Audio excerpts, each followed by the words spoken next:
Halo, assalamualaikum warahmatullahi wabarakatuh. Kembali lagi di podcast Ophi Matek PNFK PLM. Pada episode kali ini menjadi episode tersedih bagi kami semua karena ini merupakan episode ke-7 yang artinya ini menjadi podcast terakhir di kepengurusan periode 2022-2023. Jadi sekaligus podcast hari ini menjadi podcast penutup dan kami juga mohon izin pamit di podcast kali ini.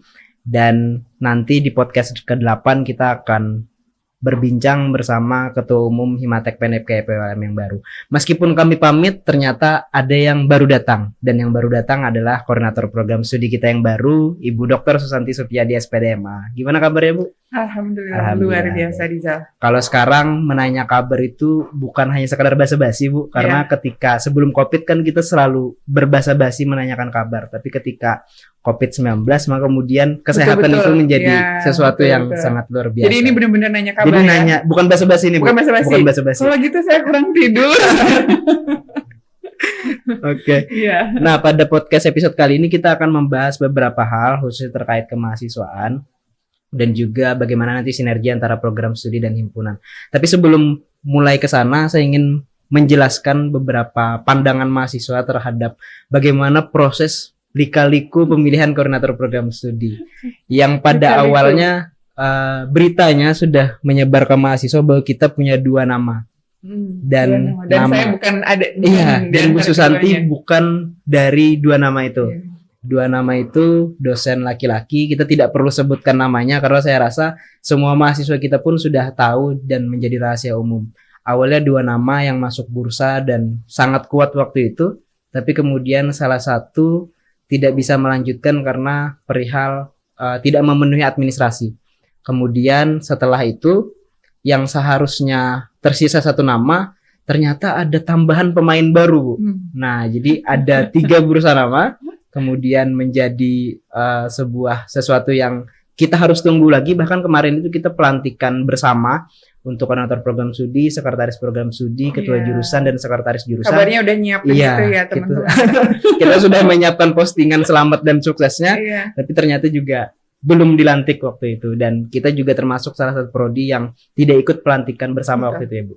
Dan kemudian di akhir-akhir masa ketika kita sudah mulai lelah mengikuti perjalanan yang panjang ini, kemudian Bu Susanti hadir. Nah, saya ingin tanya ke Bu Susanti, kenapa kemudian Bu Susanti hadir di akhir perjalanan, tidak di awal? Kalau di awal kan bisa lebih simpel kayak gitu. Oke. Baik, ini pertanyaannya ini kayaknya memang betul-betul keingintahuan gitu ya, teman-teman ya. Semua keluarga besar kita tahu.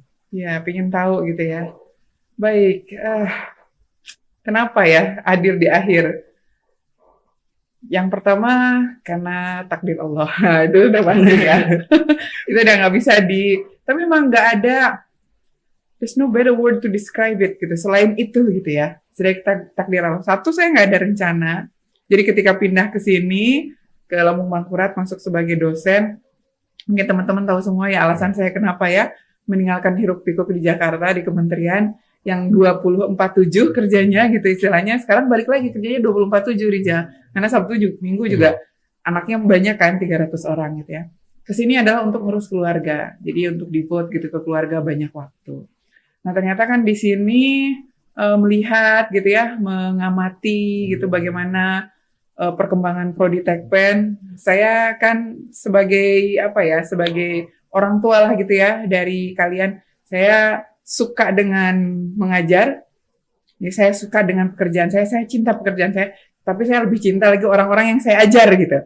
Jadi anak-anak gitu ya. Jadi karena itulah mungkin ya, kenapa alasannya di akhir ketika Pak Dekan minta saya untuk, ya udah karena ini kan aklamasi ya. Jadi kalau beliau bilangnya, maaf ya Bu, aklamasi ya, jadi penunjukan. Bahkan tidak bertanya. Terus saya bilang, nggak ada yang bertanya ke saya, apakah saya bersedia? Jadi itulah kenapa baru di akhir-akhir, dan kenapa di akhir-akhir, karena saya baru memenuhi kriteria untuk menjadi calon koordinator prodi itu di akhir-akhir, jadi menjelang berangkat ke Solo, itu jabatan fungsional rektor saya keluar, terbit gitu. Sebelumnya memang diajukan, tapi saya mengajukan itu bukan untuk jadi korprodi. Saya ingin supaya bisa berkegiatan secara mandiri lebih leluasa. Jadi kalau punya jabatan fungsional tuh saya bisa riset sendiri, saya bisa pengabdian sendiri, which is itu enak banget gitu ya, bisa sesuai dengan idealisme kita nggak jadi ketuanya gitu ya. Jadi itu rencananya tahun depan tuh pengen itu, jadi nggak ada kepikiran untuk jadi koordinator prodi. Gitu ya. Jadi saya di sini adalah amanah dari pimpinan, dari Pak Rektor, dari Pak Dekan, dan kenapa saya juga tidak keberatan, bersedia juga karena kecintaan saya kepada mahasiswa. Ini kayaknya terlalu banyak. Berarti mungkin bisa dikatakan ini menjadi jalan tengah bagi semua. Jalan tengah bagi semua. Mudah-mudahan insya Allah yang terbaik ya. Walaupun tentunya mungkin tidak sempurna gitu ya Rizal ya. Dan juga kita berterima kasih ke Bu Susanti karena waktu itu untungnya mengajukan jabatan fungsional sebagai lektor. Kalau tidak mungkin bukan Bu Susanti yang saat ini kita wawancara di sini. Ya, ya. Oke, pertanyaan berikutnya, kalau Bu Santi tadi bicara masalah anak-anak, ada sekitar 300 lebih anak-anak di sini. Lebih, betul. Dan juga anak-anak yang sudah hidup mandiri, para alumni-alumni yang sudah bertebaran di masyarakat sana. Saya sempat diskusi dengan salah satu dosen karena kita mahasiswa itu cukup kepo dan pengen update terhadap pemilihan ini. Dan waktu itu kita diskusinya bahwa dosen ini itu mengatakan bahwa Bu Susanti tidak akan menerima jabatan sebagai koordinator program studi karena alasan baru melahirkan. Iya, betul. Dan itu jadi sesuatu yang cukup masuk akal karena bagaimanapun anak-anak di kampus tentu yang lebih utama adalah anak yang di rumah, anak kandung. Apa kemudian kompromi Bu Susanti akhirnya bisa menerima jabatan sebagai koordinator program studi itu di tengah kesibukan juga mengurus anak yang baru lahir? Iya, ini saya bisa di sini juga menerima gitu ya, amanah. Ini juga atas izin orang rumah kan, atas izin suami, atas izin anak-anak. Berarti gitu aklamasi juga di rumah. Aklamasi juga di rumah gitu ya, sedikit dipaksain gitu ya. Tapi ya itulah, harus ada effort lebih artinya. Kalau sebelumnya mungkin lebih leluasa waktunya, sekarang karena mereka tahu, jadi saya mungkin bisa ke kampus berapa kali dalam seminggu, sekarang jadi lebih sering. Tapi ya mereka karena memang sudah terbiasa melihat ibunya kayak gitu. Kalau di Jakarta kan lebih parah lagi kan. Saya nggak pernah di rumah sama sekali.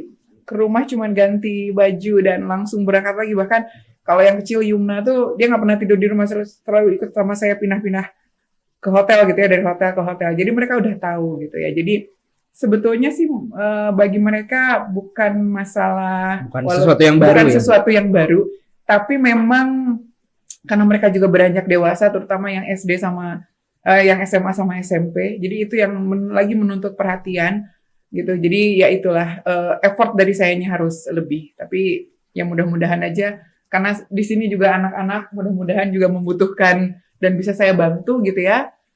Saya melihat itunya. Jadi mudah-mudahan bisa lebih bermanfaat lah gitu Rizal. Amin, amin. Ya. Karena biasanya yang lebih sayang anak itu ibu, bukan bapak. Sekali ya. Jadi lebih sayang anak sekarang adalah ibu. Semoga Bu Santi selalu menyayangi anak-anaknya di semua. Baik yang sudah lulus ataupun yang masih kuliah gitu ya. Oke, sekarang kita mungkin beranjak. Kita sudah tahu bagaimana proses perjalanan panjang.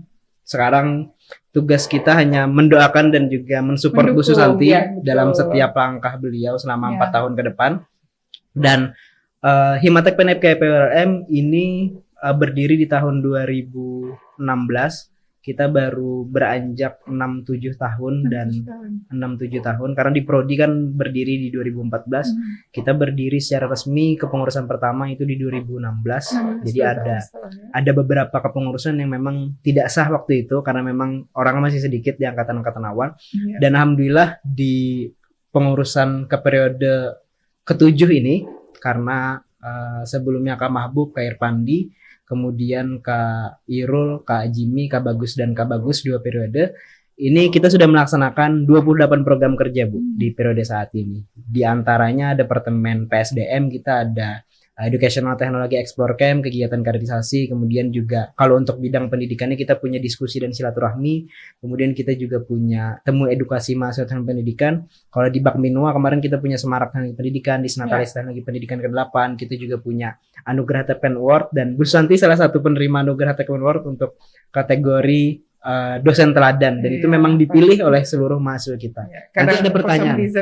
Nanti ada pertanyaan juga untuk dosen-dosen yang sudah kita himpun melalui Instagram himpunan. Jadi nanti kita akan sampai ke sana, Bu. Kemudian di departemen-departemen lain juga seperti di advokasi dan kesejahteraan mahasiswa kita punya forum komunikasi angkatan, kita juga punya Tekpen Peduli, kita punya kegiatan Adkesma Menyapa, bahkan kita sampai ke Palangkaraya kemarin berdiskusi dengan kawan-kawan dari Palangkaraya membicarakan bagaimana teknologi pendidikan ke depan dan tantangan ketika kita menjadi support system dari ibu kota negara baru. Dan kita juga di departemen-departemen lain seperti di Kominfo saat ini kita punya podcast, kita punya digital content, kita punya foto kepengurusan, kita punya video profil. Sedangkan di departemen lain seperti kerohanian kita punya haul jama, kita punya ziarah, kemudian kita punya kegiatan apa lagi ya? Kegiatan buka puasa, berkah Ramadan, kemudian tolerance movie screening waktu itu. Dan juga di terakhir di Departemen RTO kita punya badan usaha milik himpunan, kita punya Tekpen lebih dekat, kita punya inventaris dan pengadaan barang, kita punya program kerja general service dan seterusnya. 28 program kerja itu sudah terlaksana. Dan 28 program kerjanya dia hafal di luar kepala ya. Luar biasa.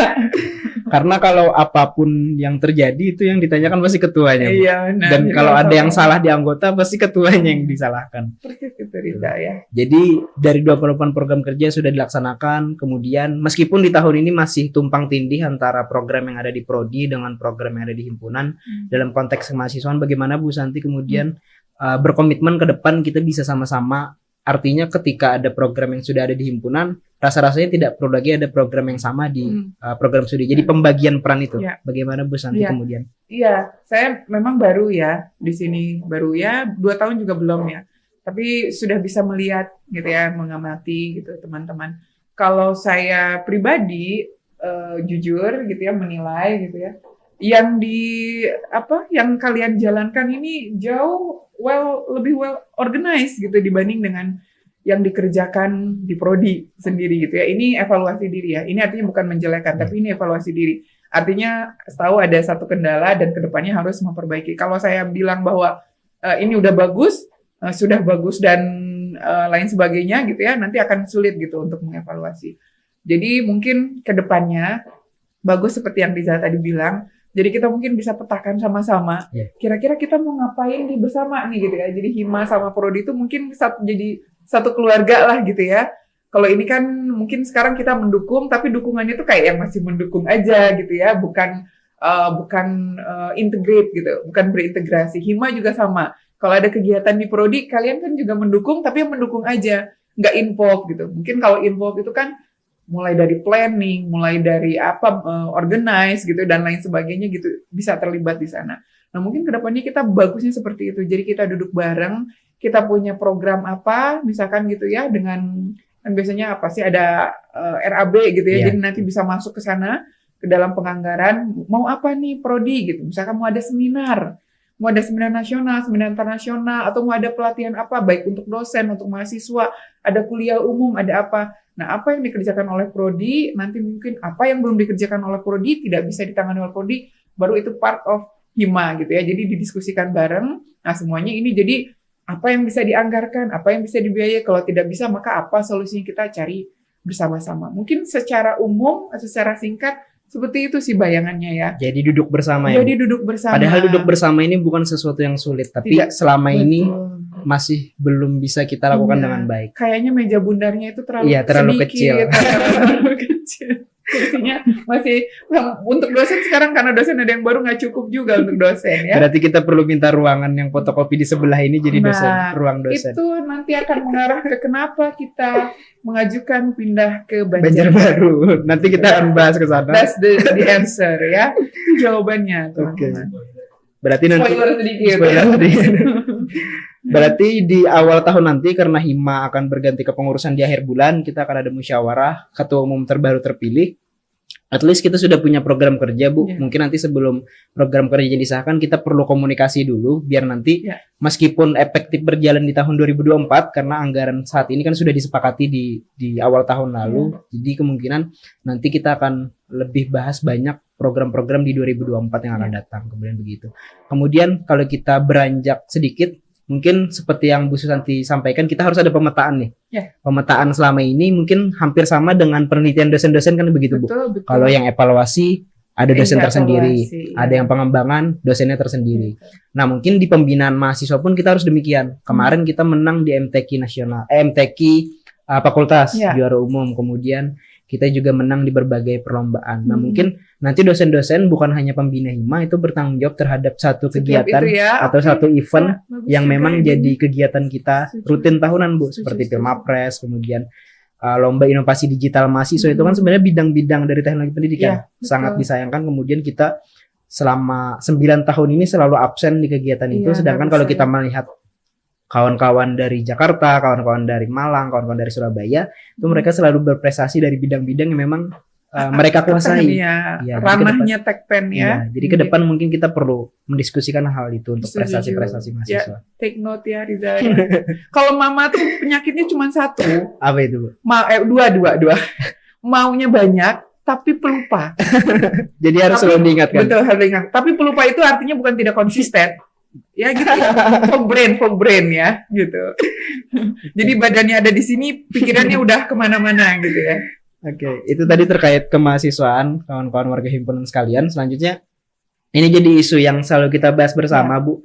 Bahkan mungkin sampai ke hari kiamat pun isunya akan selalu dikawal. UKT terkait UKT mahasiswa. UKT kita bahkan lebih mahal dari UKT program magister S2. Kalau di S2 kalau tidak 5,5 juta ya, Bu.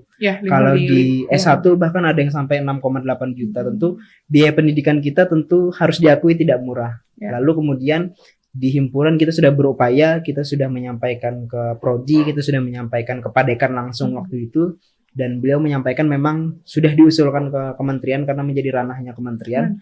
Lalu kemudian ditolak, dan itu sudah dilakukan 2 kali. Artinya batas perjuangan yang bisa kami suarakan untuk mewakili mahasiswa hanya sampai sekian. Namun dalam artian ini, meskipun mahasiswa itu anggaplah sudah berdamai dengan UKT yang tinggi, tapi tuntutannya berubah, bukan lagi penurunan UKT, tapi perbaikan pelayanan dan fasilitas. Bagaimana Bu Susanti di kepengurusan lagi di masa bakti Bu Susanti selama 4 tahun ini bisa mengawal isu itu, dan ini bisa mengobati rasa sakitnya mahasiswa ketika membayar UKT yang begitu tinggi. Iya, sebetulnya itu jadi concern saya yang pertama ketika kemarin menerima jadi koordinator prodi gitu ya, karena ingin, saya rasa anak-anak yang punya prestasi luar biasa ini ya, Ibu tuh melihat kalian tuh bangga banget ya, sejak sebelum jadi koordinator prodi, sejak kita kuliah dulu ya Riza ya, gimana kalian gitu dengan segala keterbatasan lah istilahnya gitu ya, kita bisa bilang begitu. Tapi kalian tuh performanya tuh bisa maksimal, bisa kasih yang terbaik gitu. Nggak malu-maluin dosennya, turun ke sekolah, lakukan analisis, kasih rekomendasi, dan diterima, dipakai gitu oleh sekolah. Kelihatan sekali gitu apresiasi. Baru aja tadi pagi saya ke sekolah untuk penelitian, sekolah penggerak yang udah 3 tahun, dan di sana ada alumni kita, 2 orang yang dulunya itu PPL. Apa sih namanya PPL ya? Asistensi mengajar. Kalau yang sekarang, kalau 2018 dulu PPL. PPL di sana. Jadi beliau bilang, kepala sekolahnya, kayaknya tuh kami tuh berjodoh sekali Bu dengan teknologi pendidikan itu. Kepake sekali. Jadi waktu kami jadi sekolah penggerak di tahun pertama itu, keberadaan mereka tuh sangat membantu sekali. Coba, orang tua mana sih yang nggak bangga? Itu lebih bangga daripada keberhasilan diri sendiri gitu, ketika anak-anaknya berhasil.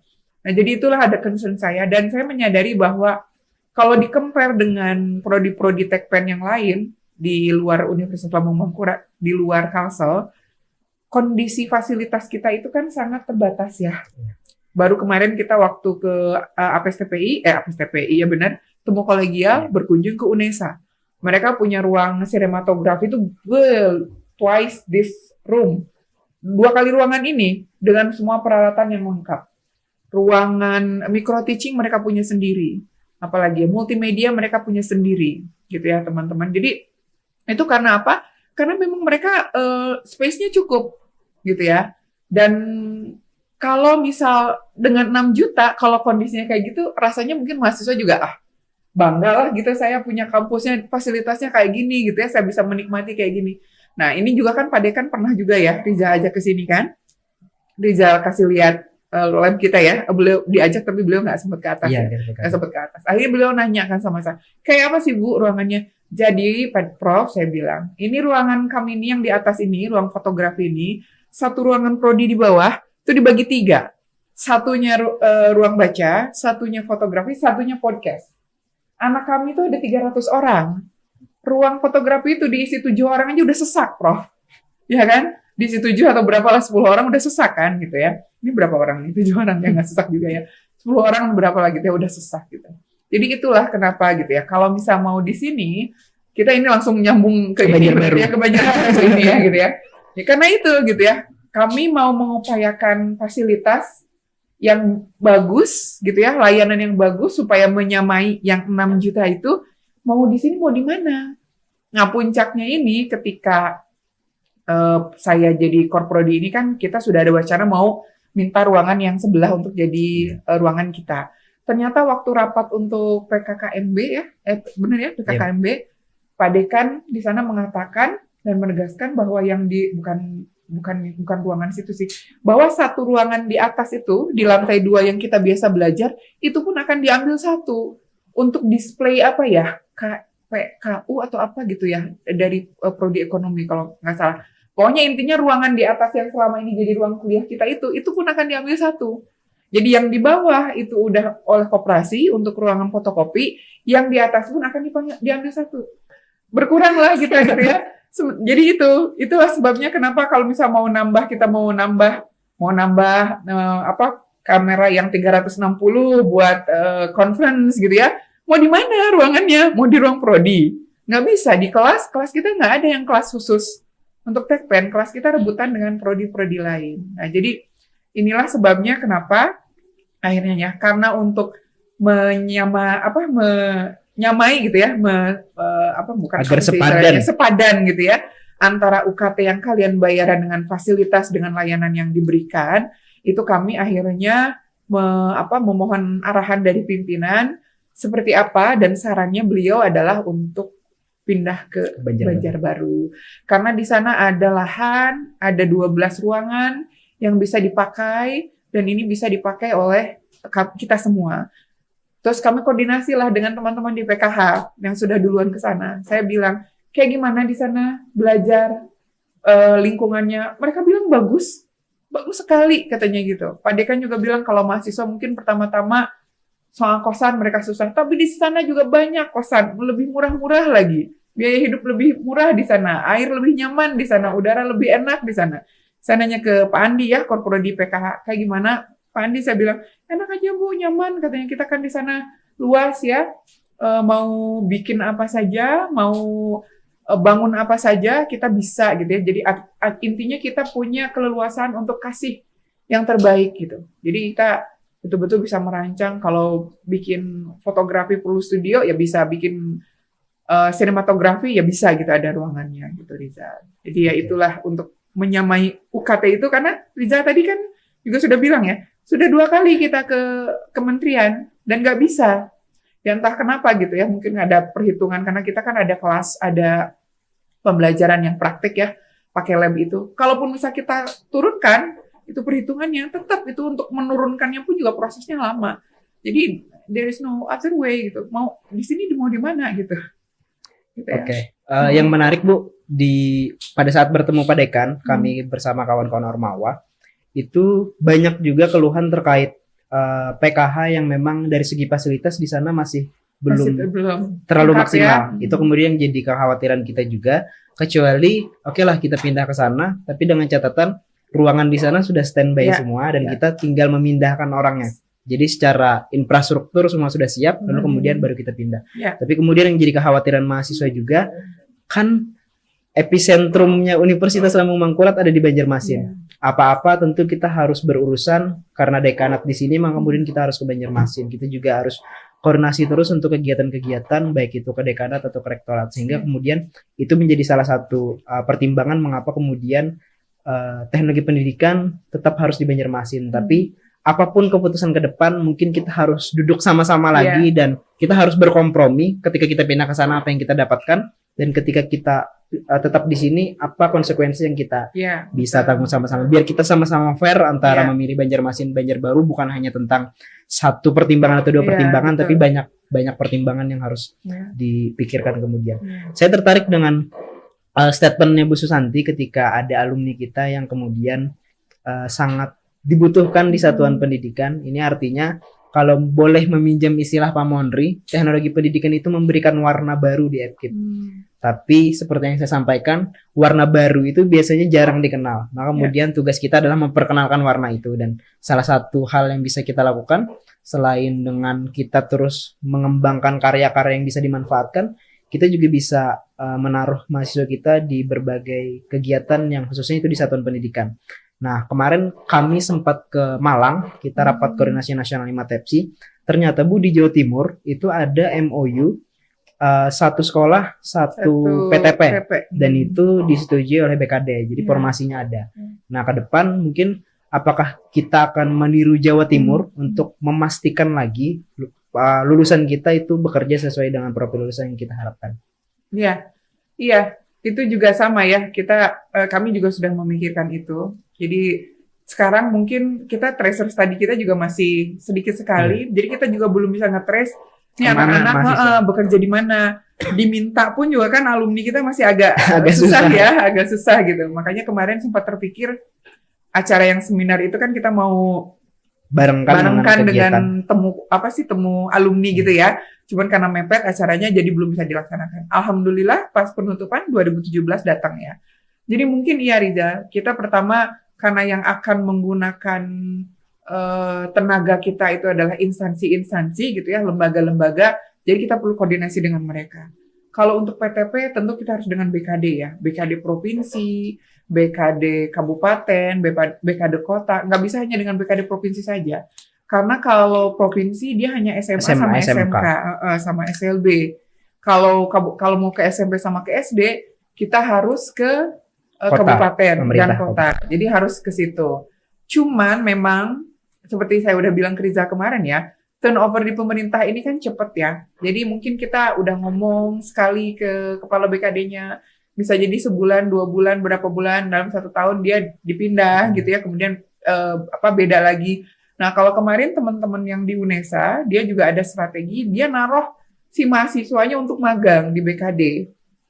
Jadi kebukti gitu ya, apa yang diomongin sama dosennya itu, mahasiswanya itu bisa kayak gini itu kebuktian gitu ya. Jadi dari situlah kemudian awalnya mereka setuju untuk merekrut dan merekomendasikan PTP ini untuk ada di satuan pendidikan. Nah, mungkin itu kita bisa lakukan juga strateginya ya, Bu. Jadi kita bisa audiensi, hanya memang satu concern saya yang turnover itu aja. Jadi mungkin kita harus lihat kalau misalnya di sana sudah ada perubahan gitu ya, siapa pemegang kebijakan, berarti kita harus audiensi lagi. Dan yang kedua adalah kami itu kalau untuk jadi PTP itu limited ya, terbatas sekali gitu ya. Dan itu juga kan menunggu formasi, kemudian harus seleksi gitu ya teman-teman. Teman-teman kan mungkin nanti kalau misalnya PTP dibuka, kalian berkompetisi dengan sesama teman gitu kan. Bahkan bukan hanya yang di Kalimantan, yang bisa di Jawa jadi bisa betul, bisa jadi gitu ya. Artinya itu satu hal yang yang memang bukan idealnya tuh.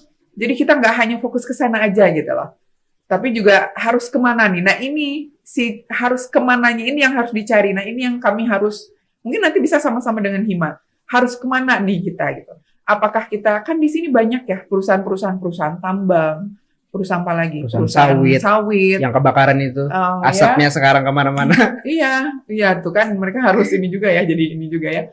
Pokoknya yang seperti itu kan juga menyerap gitu. Atau kalau bukan di satuan pendidikan, di instansi-instansi pemerintah, di BPSDM misalkan, di BKD sendiri, pokoknya di setiap instansi pemerintah itu kan tapers ini ya, kalaupun mungkin tidak jadi PTP diperlukan.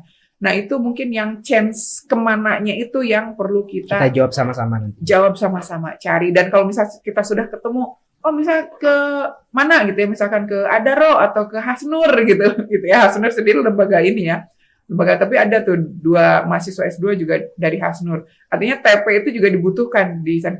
Pokoknya semua lembaga yang ada sumber daya manusia itu perlu upaya untuk meningkatkan kapasitas mereka, untuk meningkatkan kinerja mereka. TP di situ bisa masuk. Nah, tinggal cari di mana. Habis itu kita kayak gimana nih untuk bikin link gitu ke sana. Mendistribusikan ya. Mendistribusikan. Jadi kita link dulu ke mereka, kenalan dulu gitu. Tak kenal maka tak sayang, kenalan dulu gitu ya.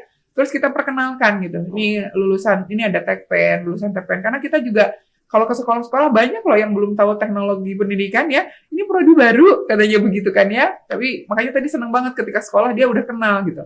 Tapi mungkin sekarang udah dikenal aja. Itu yang jadi sasaran PPL ya. Kalau yang belum sasaran PPL juga banyak yang belum kenal Tekpen. Mungkin strategi lain Bu, selain kalau kita asistensi mengajar yang dulu PPL kan itu harus ke satuan pendidikan. Mungkin kalau saya sempat diskusi sama kawan-kawan dari Pilkom, kemudian dari Tekpen, mungkin selain asistensi mengajar, kita itu harus diberikan ruang untuk kita bisa magang, karena bukan hanya ke sekolah kita ini. Jadi seperti yang Ibu sampaikan tadi, kita bisa ke perusahaan, ke swasta, dan seterusnya. Dan seharusnya kita bisa mengambil porsi itu dan nanti coba berdiskusi dengan fakultas terkait program magang kita di tengah asistensi mengajar juga. Iya, setuju sih ya. Jadi bukan asistensi mengajar tapi magang, betul-betul. Karena memang jadi keresahan mahasiswa juga terkait jadi PNS kan sulit Bu, saingannya banyak. Betul. Maka kemudian kita harus mulai berpikir selain jadi PNS, teknologi pendidikan bisa jadi apa. Dan itu yang harus selalu kita perjuangkan bersama. Dan kalau kita bicara masalah UKT tadi Bu, kembali ke masalah UKT, sebenarnya kan mahasiswa itu punya banyak keterampilan. Mulai dari membuat video profil, kemudian membuat buku, kemudian membuat desain dan seterusnya. Saya bercita-cita atau berkeinginan ke depan kita itu bisa mengembangkan badan usaha milik himpunan atau badan usaha yang itu bisa dikelola oleh program studi. Pendanaannya itu bisa kembali ke mahasiswa dan juga tentu untuk menambah fasilitas kita yang ada di sini. Persis Riza, itu juga alasan kenapa kita, ya itu ya kemarin ya, karena solusi yang pertama terpikir oleh kami, kecuali nanti ada solusi lain ya, untuk menambah space kita gitu ya, mengajukan pindah lokasi ini. Pikirannya kalau misalnya kita ke sana, kita punya leluasa untuk, kalau orang mau bikin video atau mau bikin video pembelajaran gitu ya, atau misal mau bikin apa gitu ya, mereka juga bisa pakai fasilitas kita, sewa kah atau kayak gimana, kita bantu mereka juga syutingnya di tempat kita dan lain sebagainya. Jadi itu juga jadi salah satu alasan. Setuju sekali, karena mahasiswa kita juga banyak dan saya tahu juga teman-teman banyak juga kerja di luar gitu ya untuk mendapatkan an extra money gitu ya. Kenapa enggak gitu? Itu kita lakuin sama-sama di prodi, itu nanti keuntungannya untuk prodi dan untuk kalian juga bisa balik ke kalian juga gitu. Setuju banget ya. Nanti mungkin ini kita jadikan topik untuk diskusikan lebih lanjut ya. Oke, kemudian selanjutnya kita membahas pertanyaan berikutnya. Iya. Yang susah-susah ya? Iya, yang susah-susah. Ini mikirnya. Susah karena baru pengalaman pertama, Bu. Kasih pantun, akhirnya aku bilang sini kamu ngasih PR terus aku kasih pantunnya. Kalau kata Bu Menteri Keuangan, Menteri Pendidikan itu harus sering-sering diedukasi. Bu Susanti harus sering kita edukasi terkait pantun. Iya nih susah padahal mama agak jelimet gitu bikin pantun. Tapi biasanya Bu, koordinator program studi sebelumnya pun agak sulit buat pantun. Jadi salah satu solusinya adalah izin ke toilet, lalu cari pantun di HP. Aku tahu. Bahkan saya bukan izin ya, aku minta aja. Oke, pertanyaan berikutnya mungkin terkait dosen-dosen kita Bu. Mengingat beberapa dosen kita ada yang sudah berhenti dan kemudian ada penambahan dosen baru pula, tapi seperti yang kita tahu ada beberapa dosen yang sedang menempuh pendidikan juga. Tentu ini sebuah sesuatu yang kita harapkan juga, karena dengan begitu tentunya tenaga dosen kita menjadi lebih bagus lagi kualitasnya. Tapi di satu sisi kan beliau akhirnya harus izin belajar untuk menyelesaikan studinya. Bagaimana kiranya strategi dari Bu Susanti agar pembelajaran itu tetap berjalan dengan baik, tapi juga proses pendidikan si dosen ini juga bisa berjalan secara berbarengan. Oke, iya, makasih Rizal. Ya, jadi untuk dosen kita tuh ada yang izin belajar dan ada yang tugas belajar ya. Kalau yang izin belajar itu kan dia berarti masih bisa mengajar ya. Jadi karena kerjasama kan dengan ULM, nah otomatis berarti kan harusnya ketika dia mengambil kesempatan ini, izin belajar artinya dia aware bahwa dia harus membagi konsentrasinya antara ngajar Dan belajar. dengan belajar gitu ya. Artinya ada 2 kewajiban gitu karena memang itu izinnya. Sementara yang satu kan dia tugas belajar ya. Tugas belajar artinya dia full untuk keluar. Jadi syaratnya memang itu karena saya dulu juga tugas belajar ya ketika studi saya. Bahkan ketika saya masuk kebetulan dulu direktur saya itu Prof. Ibrahim Bafadal di UM, beliau manajemen pendidikan. Jadi kalau saya ngelihat saya nongol aja di lobi, Susan ngapain ke sini? Kamu nggak boleh ke kantor, nggak boleh kerja. Karena pengalaman dia, kalau ada dosen, ya dosen-dosen dia dulu, kalau dosennya itu sambil ngajar, sambil kerja, itu lulusnya lama. Jadi beliau nggak mau stafnya beliau itu lulusnya lama. S3 3 tahun beres. Gitu ya. Karena dulu beasiswa kami pun juga 3 tahun. Kalau lebih dari 3 tahun, kami harus bayar sendiri. Lebih lagi dari 4 tahun, kami harus balikin uang. Jadi ada ininya gitu ya. Jadi itu kalau ngelihat aja, itu udah disuruh balik gitu ya, kebetulan. Nah, kenapa kemarin akhirnya oke gitu ya, di-approve, disetujui gitu yang tugas belajar, padahal kita mungkin kondisi SDM-nya kurang. Karena itu, kita pingin punya SDM yang lebih bagus ya. Artinya kalau dia udah upgrade ilmunya kan lebih bagus ya. Dan kalau misal nggak sekarang, nanti juga akan harus dilepas toh, gitu ya. Jadi the sooner the better gitu ya. Cepat, terus kita bebaskan dia dari semua tugas untuk mengajar supaya apa? Supaya cepat lulus. Mudah-mudahan sih bisa cepat lulus karena tanpa gangguan gitu ya. Nah, kecuali ini yang mungkin izin belajar. Nah, karena memang izinnya adalah izin belajar ya, maka konsekuensinya adalah, tapi ini pun kita maklumi. Artinya kalau misal ternyata dia di beberapa kegiatan, di beberapa tugas tidak bisa memenuhi, kita siap untuk take over.